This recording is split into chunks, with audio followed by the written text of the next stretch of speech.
Assalamualaikum. Selamat pagi anak-anak hebat kelas 6.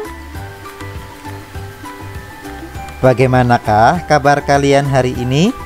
Semoga kalian selalu dalam keadaan yang sehat ya, terjauhkan dari virus yang sekarang sedang merajalela di bumi tercinta kita. Amin. Baiklah anak-anakku, sebelum kita belajar, marilah kita berdoa terlebih dahulu ya. Seperti biasa kita berdoa bersama. Berdoa mulai.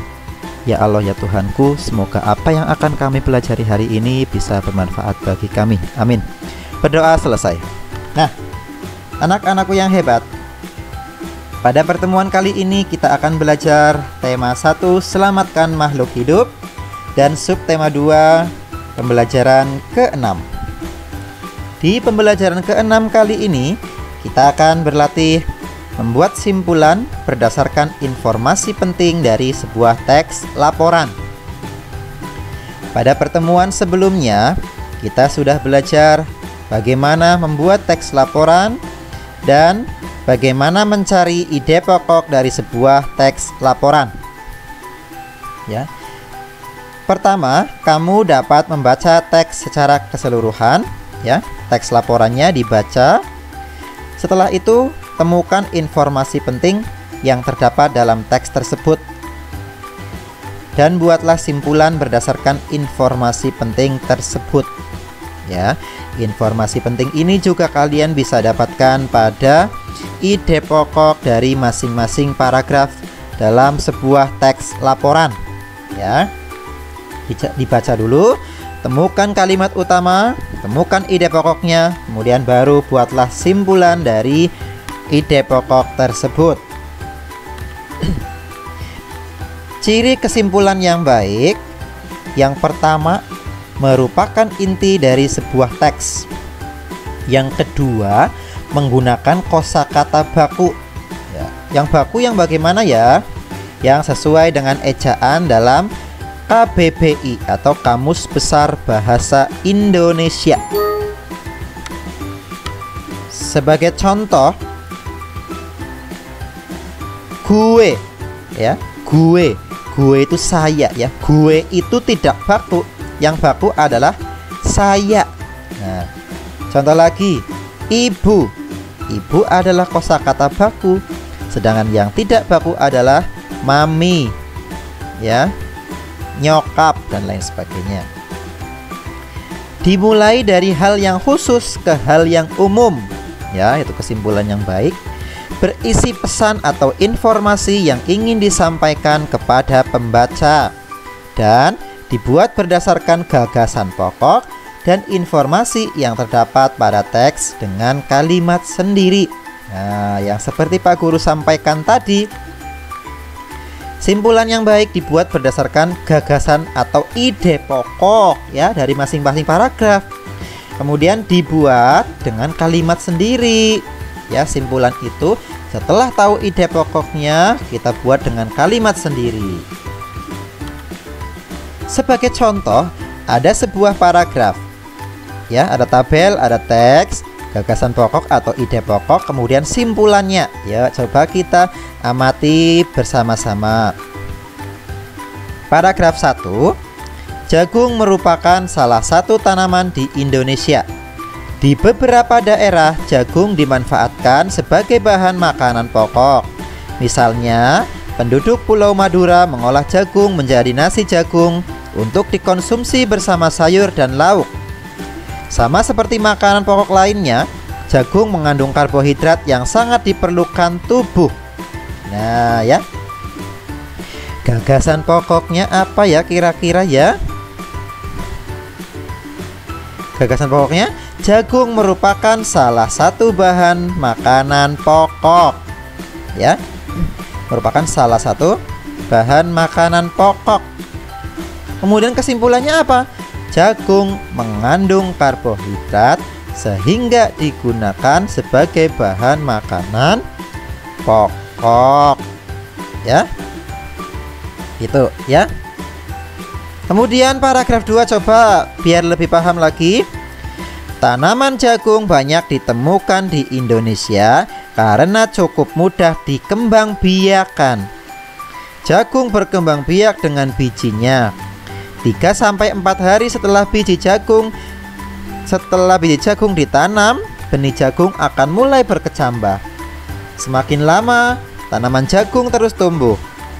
Setelah 1 hingga 1,5 bulan, bunga jagung akan mulai berkembang. Nah, gagasan pokoknya apa? Jagung berkembang dengan biji. Ya, jagung berkembang biak dengan biji ya di kalimat utama itu ya.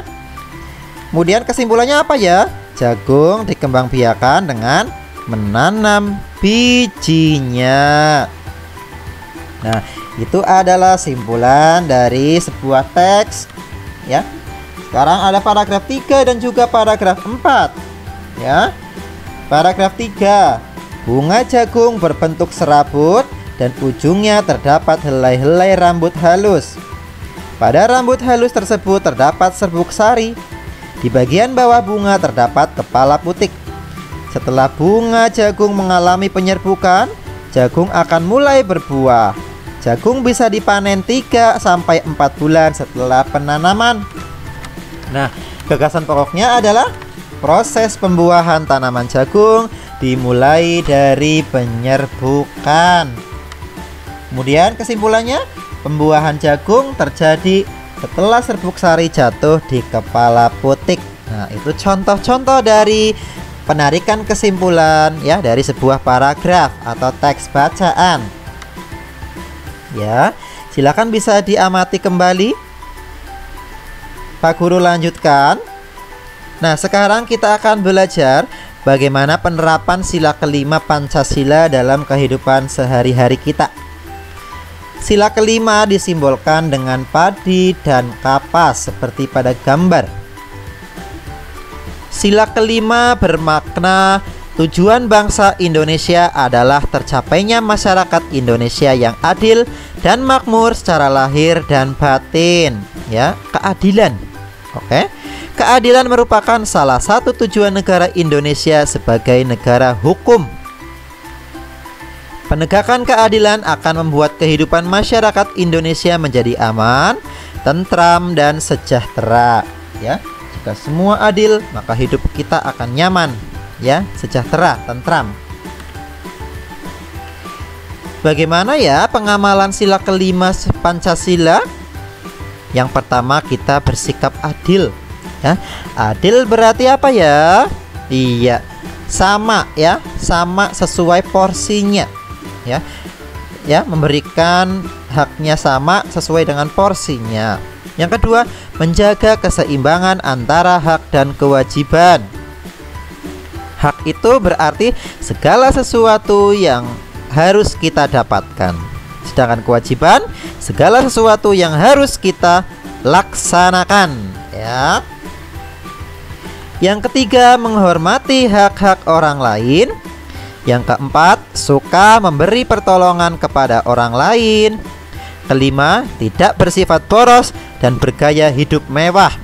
Yang keenam, tidak melakukan perbuatan yang merugikan kepentingan umum.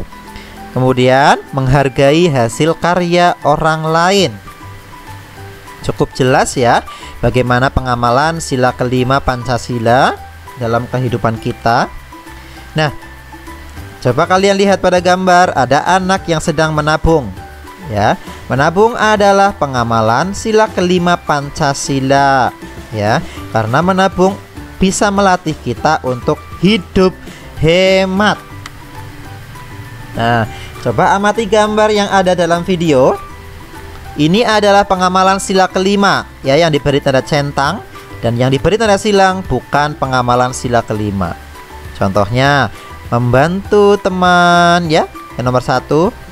Nomor 2 malah nggak mau bantu, berarti bukan pengamalan. Yang ketiga, membantu orang yang membutuhkan, ya. Yang keempat, bergotong royong, kerja bakti. Yang kelima, menabung. Yang keenam, leha-leha di rumah, itu tidak boleh, ya. Nah, anak-anakku, sampai di sini dulu ya pembelajaran pada hari ini. Wassalamualaikum warahmatullahi wabarakatuh.